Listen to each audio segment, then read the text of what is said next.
കഴിഞ്ഞ ദിവസം റിലീസായ സിനിമയാണ് യുണൈറ്റഡ് കിങ്ഡം ഓഫ് കേരള. എന്താണ് യുണൈറ്റഡ് കിങ്ഡം ഓഫ് കേരള? പേരിൽ തന്നെ ഒരു പുതുമ ഉണ്ട്, നമുക്ക് കാണാനായിട്ട് സാധിക്കും. അപ്പോൾ ഈ സിനിമ സമൂഹത്തിന് ഒരു മെസ്സേജ് നൽകുന്ന ഒരു സിനിമയാണ്. അതായത് മെയിനായിട്ട് പറയുകയാണെങ്കിൽ ഇന്നത്തെ കാലത്ത് പഠിച്ചു കഴിഞ്ഞിട്ട് യുവാക്കളും കേരളത്തിലെ അവസ്ഥയാണ്, യുവാക്കൾ മുഴുവനും വിദേശങ്ങളിലേക്ക് ചേക്കേറുന്ന ഒരു കാഴ്ചയാണ് നമുക്ക് കാണാനായിട്ട് സാധിക്കും. അപ്പോൾ ആ ചേക്കേറുന്നവരിൽ എത്ര പേര് രക്ഷപ്പെട്ടു വരുന്നു, അവർ അവിടെ അനുഭവിക്കുന്ന പ്രഷറുകൾ എന്തൊക്കെയാണ്, അതൊക്കെ ഈ സിനിമ നമ്മളോട് പറയുന്നുണ്ട്. അപ്പോൾ ഇത് അരുൺ വൈഗ തിരക്കഥ രചിച്ച് അരുൺ വൈഗ തന്നെ സംവിധാനം ചെയ്ത ഒരു സിനിമയാണ്. ഇതിൽ മെയിനായിട്ട് അഭിനേതാക്കൾ വന്നിട്ടുള്ളത് മനോജ് കെ ജയൻ, ജൂണി ആന്റണി, ഇന്ദ്രൻസ് ഉണ്ട്, പിന്നെ രഞ്ജിത്ത് സജീവ്. അതുകൂടാതെ മീര വാസുദേവും സംഗീതയും ആണ് ഇതിന് മെയിനായിട്ട് ആക്ടേഴ്സ്. ഈ സിനിമ ആരൊക്കെ കാണണം എന്ന് എന്നോട് ഒരാൾ ചോദിച്ചാൽ ഞാൻ തീർച്ചയായും പറയും, ഒന്നാമത് രാഷ്ട്രീയക്കാർ ഈ സിനിമ കാണണം, രണ്ട് പഠിച്ചിട്ട് വിദേശത്തേക്ക് പോകാൻ തയ്യാറെടുക്കുന്ന യുവജനങ്ങളും ഈ സിനിമ കാണണമെന്ന് ഞാൻ പറയും. നമ്മൾ ഒരു സിനിമ കാണാൻ പോയി അല്ലെങ്കിൽ ഒരു സിനിമ കണ്ടു കഴിഞ്ഞു വന്നു, അപ്പോൾ ചില സിനിമകൾ നമ്മുടെ മനസ്സിലിങ്ങനെ കെട്ടി കിടക്കും തിയേറ്ററിൽ വിട്ടിറങ്ങിയാൽ. അപ്പോൾ അവയുടെ അലയൊലികൾ അല്ലെങ്കിൽ അതിലെ ഭംഗിയുള്ള സന്ദേശം, അതിലെ സീനുകളെല്ലാം മനസ്സിലങ്ങനെ കെടാതെ കിടക്കും കുറച്ച് നാൾ.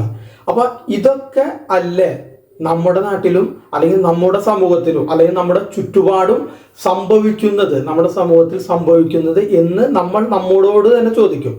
അത്രയും ഗൗരവമുള്ള ചില വിഷയങ്ങൾ പ്രതിപാദിപ്പിക്കുന്ന സിനിമകളുണ്ട്. അതിൽ ആ ഗണത്തിൽപ്പെട്ട ഒരു സിനിമയാണ് ഈ സിനിമ. അപ്പോൾ ഈ സിനിമ കേരളത്തിൽ ഇപ്പോൾ നടക്കുന്ന, അതായത് യുവാക്കൾ മുഴുവൻ ചേക്കേറി വന്നു വിദേശ രാജ്യങ്ങളിൽ. ചിലർ തിരിച്ചു വരുന്നു, ചിലർ തിരിച്ചു വരുന്നില്ല. തിരിച്ചു വരാത്തവരെന്താണെന്ന് വെച്ചാൽ അവരുടെ വൈഫിനും കൂടി ജോലി ഉണ്ടെങ്കിൽ അവർ അവിടെ സെറ്റിലായിരിക്കും. അപ്പോൾ ഇവിടെ വലിയ മണിമാളികൾ കെട്ടിപ്പൊക്കി അവിടെ വൃദ്ധരായ മാതാപിതാക്കൾ മാത്രം ഉണ്ടാവും. അവരെ നോക്കാനായിട്ട് ചിലപ്പോൾ വേലക്കാരികളോ അല്ലെങ്കിൽ വീട്ടുജോലിക്കാരോ ഉണ്ടാവും. അങ്ങനെയാണ് കേരളത്തിലെ ഇപ്പോൾ നടക്കുന്ന ഒരു സാമൂഹ്യപരമായ ഒരു ട്രെൻഡ് അങ്ങനെയാണ് പോകുന്നത്. അത് സിനിമ വരച്ചു കാട്ടുന്നുണ്ട്. ഈ സിനിമയുടെ ആദ്യ ഭാഗം എന്ന് വെച്ചാൽ നമ്മുടെ ജോണി ആന്റണിയുടെ ഒരു കൗമാരകാലമാണ്, ജോണി ആന്റണിയുടെ യുവത്വകാലമാണ് കാണിക്കുന്നത്. അതിൽ ജോണി ആന്റണിയുടെ ഒരു പ്രണയകാലം വളരെ ഭംഗിയായി, ആ മഴയത്തുള്ള പ്രണയ രംഗങ്ങളും ആ പാട്ട് സീനുകളൊക്കെ വളരെ ഭംഗിയായി ചിത്രീകരിച്ചിട്ടുണ്ട്.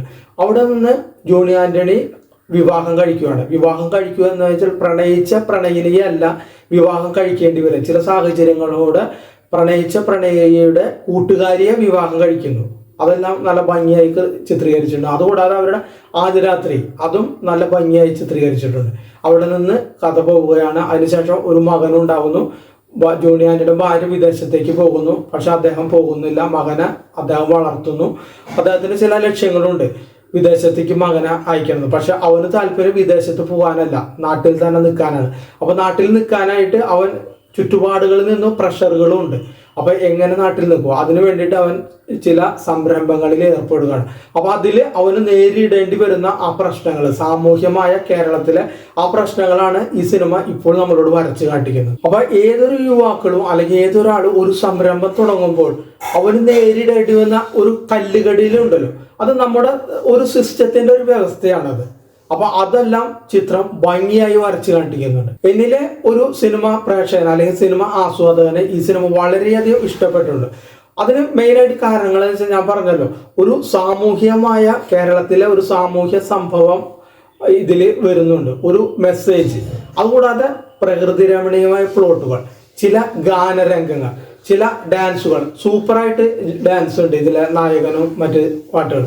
പിന്നെ നല്ല ഗാന ആവിഷ്കരണം ഇതിലുണ്ട്. അതുകൂടാതെ ജോണി ആന്റണിയും ഇവനും തമ്മിലുള്ള ആ റിലേഷൻസ്, ആ അച്ഛനും മകനും തമ്മിലുള്ള ഇമോഷണൽ രംഗങ്ങൾ, ഇതെല്ലാം വളരെ ഭംഗിയായി ഈ സിനിമയിൽ ചിത്രീകരിച്ചിട്ടുണ്ട്. അതുകൊണ്ടാണ് എനിക്ക് ഈ സിനിമ വ്യക്തിപരമായിട്ട് വളരെയധികം ഇഷ്ടപ്പെട്ടത്. അപ്പോൾ ഇത്രയുമാണ് ഈ സിനിമയെ കുറിച്ച് പറയാനുള്ള കാര്യങ്ങൾ. അടുത്ത മറ്റൊരു വീഡിയോയിൽ മറ്റൊരു സിനിമാ വിശേഷങ്ങളുമായി വരുന്നവരെല്ലാവർക്കും ടാറ്റ, ബൈ ബൈ.